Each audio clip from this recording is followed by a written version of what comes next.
Ibinyamakuru biratubwira amakuru y'ibibera ku isi, abanyapolitike bakatubwira imigabo n'imigambi yabo, abandi nabo bakatubarira inkuru zabo n'ababo. Nyamara ariko hari andi makuru batatubwira.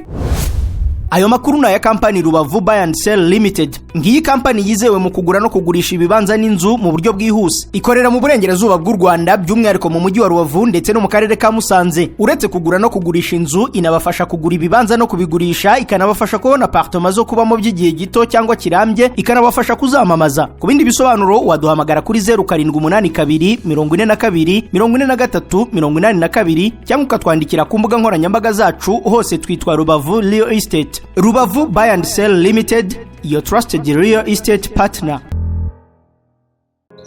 Hello, welcome back to Rubavu Real Estate as usual. Ndibaza nizera ko meze neza, murakaza neza kuri YouTube channel yacu, murakaza neza kuri YouTube channel yanyu. Niba uri mushya, kandi subscribe ukore no kunzogera kugira ngo tujye tubana buri munsi, like, share, comments, byose ni ingenzi kuri YouTube channel yanyu.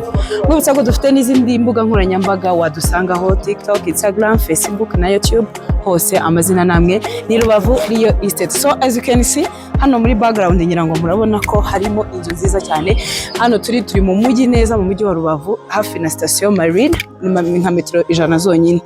Turaza kwinjiramo mpabereke na ahantu heza cyane. Aha hantu rero iyi nzu iri mu kibanza gifite metero kare 400, na ahantu hanini. Ngira ngo murabona ko harimo na parking mu gikari, na ahantu hanini cyane. Imbere ku marembo ngira ngo murahabona ahantu tukatangira $180,000 zonyine.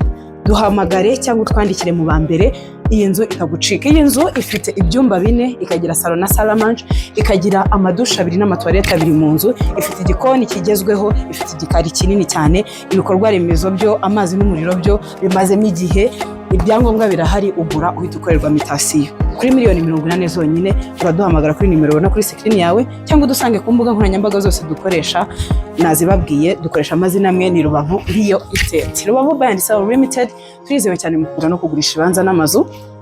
Usibye n'ibyo tubafasha kubigura no kubigurisha, dukorera mu ntara y'Iburengerazuba, especially mu karere ka Rubavu ndetse n'akarere ka Musanze. Tubafasha kubona apartment zo kubamo by'igihe gito cyangwa by'igihe kirekire. Waduhamagara, watwandikira ari kuri WhatsApp, message isanzwe, kuduhamagara bisanzwe, kuduhamagara kuri WhatsApp, buri gihe tuba duhari ku bwanyu. Rubavu Buy and Sell Limited, your trusted real estate partner, we always here for you.